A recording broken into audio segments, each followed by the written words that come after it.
የብርቱካን ተመስገን ዶክመንተሪ መለቀቁን ተከትሎ ጋዜጠኞቹ በቁጥጥር ስር የዋሉበት ኢቢኤስ ቴሌቪዥን አሁንም ሌላ ሀዘንና ችግር ገጥሞታል። ተወዳጁ ጋዜጠኛ ማረፉ ተሰምቷል። የጋዜጠኛ በድንገት ነው ያረፈው ተብሏል። ከባህር ዳር የለቀቀው ፎቶ ደግሞ አነጋጋሪ ነው። ህልፈቱ ባህር ዳር ነው ወይስ አዲስ አበባ የሚለውና ትናንትና የሆሳና በዓልን ሲያከብር የለቀቀው ፎቶ እንዲሁም ከህልፈቱ በፊት በፌስቡክ ያጋራውን ጽሁፍ በተመለከተ መረጃዎችን እንነግራቸዋለን። ይህ ብቻ አይደለም። አንድ የኢትዮጵያ ሙዚቀኛም በተኛበት ቤቱ ህይወቱ አልፎ ተገኝቷል። እነዚህ አይነት ነገሮች በስፋት እየተበራከቱ ናቸው፣ እናያቸዋለን። ከዛ ውጭም እንግዲህ ሌሎች አዳዲስ ጉዳዮችን እንነግራቸዋለን። ይህ አዲስ መረጃ ነው። ለጥቂት ደቂቃዎች ከኛ ጋር አብረን እንቆይ። እንግዲህ ትናንትና ዮናታን ሰለሞን የተባለው የኢቢኤስ ጋዜጠኛ አንድ አዲስ ነገር ለቆ ነበር። ይህም የሆሳና በዓልን ፎቶ ያከበረበት ነው። ይህም ፎቶ እንግዲህ ተነስቶ በማህበራዊ ሚዲያ ገጹ ወይም በፌስቡክ ላይ ለቋል። ዮናታን ባህር ዳር እንደነበረ ተሰምቷል። ከ8 ቀን በላይ ባህር ዳር በመቆየት በአማራ ክልል እየተደረገ ያለውን የሀገራዊ ምክክር ኮሚሽን የአጀንዳ ማሰባሰብ ሲሰራ እንደነበረ ከዛ የለቀቃቸው ፎቶዎች ያሳያሉ። ትናንትና ግን ወደ አዲስ አበባ መመለሱ ተሰምቷል። አዲስ መረጃ ለማጣራት እንደሞከረው 9 ሰዓት ላይ በረራ እንደነበረ ከባህር ዳር እርሱን ፎቶ ተነስቶ ከባህር ዳር ከለቀቀ በኋላ ቅዱስ ጊዮርጊስ ቤተክርስቲያን ባህር ዳር እንደተነሳ ነው የሰማነው። ከጓደኞቹ ጋር በዓሉን አክብሮ 9 ሰዓት ወደ አዲስ አበባ መመለሱን የተሰማው። ከዛም በኋላ እንግዲህ ወደ ቤቱ በራይድ አቅንቶ እንደነበረ ነው የተገለጸው። ንጋት ላይ ሞቱ ተሰምቷል። የሙያ አጋራችንና ትሁት ወንድማችን የኢቢኤስ ካሜራማን ጋዜጠኛ ዮናታን ሰለሞን በድንገት እንግዲህ ለጊዜው ባልታወቀ ምክንያት አልፏል ሲሉ ጓደኞቹ አጋርተዋል ሐሳቡን። ምክንያቱን አልተረዳነውም፣ ምርመራም እስካሁን አልተደረገም ብለዋል። ትናንትና የአማራ ክልል ሀገራዊ ምክክር ስራቸውን ጨርሰው በዛውም ሆሳና በዓልን አክብረው እንደዋሉ ከማህበራዊ ድረገጹ ከለጠፈው ፎቶ ለመረዳት ተችሏል። ከዛ መልስ እንግዲህ በህይወት ሊገኝ አልቻለም። የኢቢኤሱ ዮናታን ከሞቱ በፊት እንግዲህ የጓደኞቹንና የሱን ፎቶ ጭምር ካሜራማኖች ሰብሰብ ብለው የሚታዩበት ጋዜጠኞች ጣና ዳር ጨምሮ ማለት ነው 3 ፎቶግራፎችን ለቋል። ከፎቶግራፉ ጋርም የአማራ ክልል ሀገራዊ ምክክር ስራችን ጨርሰን በዛውም ሆሳናን አክብረን ውለናል፣ እንኳን ለሆሳና በዓል በሰላም አደረሳችሁ በሚል ከለጠፈ በኋላ እንግዲህ ሆሳና በዓልን ተከትሎ ለሚከበረው የትንሳኤ በዓል መድረስ አልቻለም በሚያሳዝን ሁኔታ። በነገራችን ላይ የኢቢኤስ አሁን በቅርብ ጊዜ ህይወታቸው ካለፉ ሰዎች ውስጥ ሁለተኛው ነው።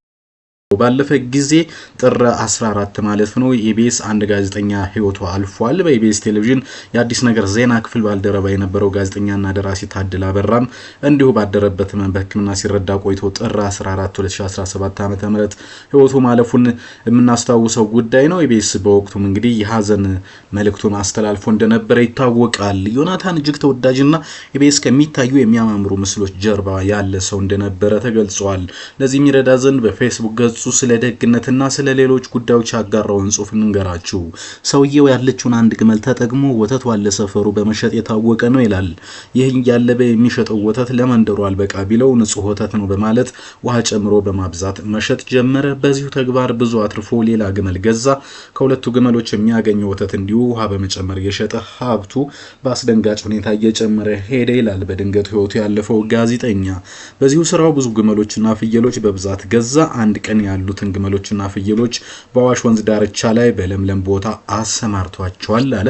በድንገት አዋሽን ጨክኖ ደራሽ ሆኖ ሞልቶ እየፈሰሰ ከወደ ላይ በፍጥነት ወደ ሰውየው መጉረፍ ይጀምራል። ሰውየው ግመሎችና ፍየሎችን ማዳን ሳይችል ደራሽ ወንዝ ይዟቸው ሄደ። እሱም እንደምንም የግራር ግንድ አቅፎ ከመውሰድ ይድናል ይላል። የግመሎችና የፍየሎቹ ጉዳይ ቢያሳዝነው ሪታውን አቀለጠው። የመንደሩ ሰው ሁሉም ተሰበሰበ። አንድ ሽማግሌ ከታዳሚው ነጠል ብለው ወደ ሰውየው ቀርበው አየህ አሉት። አየህ ለመንደሩ ሰው ለአመታት ከወተት ጋር ስትቀላቀል የነበረው ውሃ ዛሬ ደራሽ ሆኖ ተሰባስቦ መጥቶ ግመሎችንና ፍየሎችን ይዞብህ ሄደ። የእጅን ያገኘው ብለውት ዘወር አሉ። እናም እባካችሁ ይላል መልካምነት በስቶ ተባስቶ ባልጠበቅነው መንገድ መልሶ ይከፍለናል፣ ክፋትን በስቶ ተባስቶ መልሶ ይቀጣናል። ለመጽደቅ የሚሆን ለመኮነን ብለን ባናስብ እንኳን መልካምነት በየትኛው መስፈርት ከክፋት እንደሚሻል ህሊናችን አሳምሮ ያውቀዋል። መልካምና መልካሙን እናስብ እንተግብር በሚል ይህን ሐሳብም እንግዲህ ከሞቱ ከቀናት ቀደም ብሎ በማህበራዊ ድረገጹ አጋርቷል።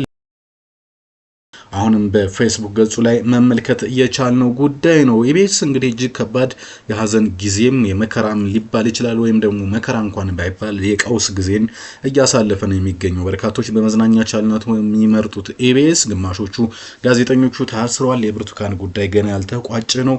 አሁን ደግሞ እንግዲህ ይህን ሀዘን እንደገና አስተናግዷል ማለት ነው። ብርቱካንን ተመስገን ጨምሮ በሽብር ወንጀል በተጠረጠሩ 17 ግለሰቦች ላይ ፍርድ ቤት እንግዲህ 12 ቀናት መጠየቁን ከዚህ በፊት ነግረናቸዋል። ብርቱካን ተመስገን አስመልክቶ በመገናኛ ብዙሃን ከተላለፈ ሐሰተኛ ዘጋቢ ፊልም ጋር በተያያዘ ብርቱካን ተመስገን፣ ነብዩ ጥሩመ ልሳኔ የኢቢኤስ ቴሌቪዥን ስራ አስኪያጅ፣ ታሪኩ ኃይሌ አዲስ ምዕራፍ ፕሮግራም ዋና አዘጋጅ፣ ደረጀ ሉቃሌ፣ ህሊና ታረቀኝ፣ ንጥር ደረጀና መታገስ አለሜ በሽብር ወንጀል ተጠርጥረው ከኢቢኤስ ታስረውበታል። የፌዴራል ከፍተኛ ፍርድ ቤት አንደኛ ጊዜ ጥሩ ወንጀል ችሎትም መቅረባቸው የሚታወስ ጉዳይ ነው። በተጠርጣሪዎቹ ላይ የሽብር ወንጀል ስልጣን በኃይል ለመያዝ የጦር መሳሪያ በመታጠቅ በህገወጥ መንገድ በመደራጀት በአማራ ክልል አንዳንድ አካባቢዎች እየተንቀሳቀሰ ከሚገኘው ጽንፈኛና ጸረ ሰላም ቡድን አመራሮች ጋር በጥቅም መመሳጠር የሚል ክስ ቀርቦባቸዋል። እጅግ ከባድ ክስ ነው። መንግስት የህዝብ ተቀባይነት እንዲያጣና ዓለም አቀፍ ተጽዕኖ እንዲደረግበት በማሰብ ተዋደውና ተካብረው በሚኖሩ ብሔር ብሔረሰቦችና ህዝቦች መካከል ቅራኔ በመፍጠርና ወደ ግጭት እንዲገቡ ለማድረግ በውጭ ሀገር ከሚገኙ የፋኖ የቡድን አመራሮች ጋር በተለያዩ መገናኛ ብዙሃን ዘዴዎች በመገናኘትና ተልዕኮ በመቀበል የስራ ባህሪያቸውን እንደ መልካም አጋጣሚ መጠቀም የሚሉ የምርመራ ጥርጣሬና መነሻዎች እጅግ ከባድ ጉዳዮች ክስ ቀርቦባቸዋል ማለት ነው። ፖሊስ ባለው ቀጠሮ በተሰጠው 14 ቀን ተጨማሪ ምርመራ ጊዜ ያከናወኑን ተግባራት ለፍርድ ቤቱ በዝርዝር አቅርቧል ከሁለት ቀን በፊት። በዚህ መሰረት በተጠርጣሪዎች ላይ ከተቋማት የተለያዩ መረጃዎች መሰብሰብና ምስክሮችን የመስማት ስራ ማከናወኑን ለችሎቱም ማብራራቱ የሚታወስ ነው። የምርመራ ስራው በሰውና ሰነድ ማስረጃ በስፋት ለማጣራት ቀሪ የፎረንሲክ እና የቴክኒክ ምርመራዎችን ለማጠናቀቅ እንዲቻል 14 ተጨማሪ ቀናት ይፈቀድልኝ ብሎ ጠይቆ ነበር። የተከሳሽ ጠበቃዎች በበኩላቸው ተጠርጣሪዎቹ ቋሚ አድራሻ ያላቸውና መረጃም የሚያጠፉ መሆናቸውን ጠቅሰው ዋስትና መብታቸው ሊከበር ይገባል ሲሉ ተከራክረው ነበር። ፖሊስ ተጠርጣሪዎቹ ዋስትና መብት ቢፈቀድላቸው መረጃ ሊሰውሩ እንደሚችሉና ምስክሮቹንም በጥቅም በመደለል ሊያሸሹብኝ ይችላሉ ሲል ተቃውሟል። የፌዴራል ከፍተኛ ፍርድ ቤት ልደታ ምድብ አንደኛ ጊዜ ቀጠሮ ችሎት ፖሊስ ቀሪ ስራዎች እንዲያጠናቅቅ ተጨማሪ 12 የምርመራ ቀናት ፈቅዷል። በዚህ ምርመራ ውስጥ እንግዲህ የኢቢኤስ ጋዜጠኞች ካሜራማኖች ላይም እንደሚደረግ መረጃዎች ያሳያሉ። ይሁንና ግን ህይወቱ ካለፈው ዮናታን ጋር በተገናኘ ቃል ስለመስጠቱና ስላለመስጠቱ ምንም የተገኘ መረጃ የለም።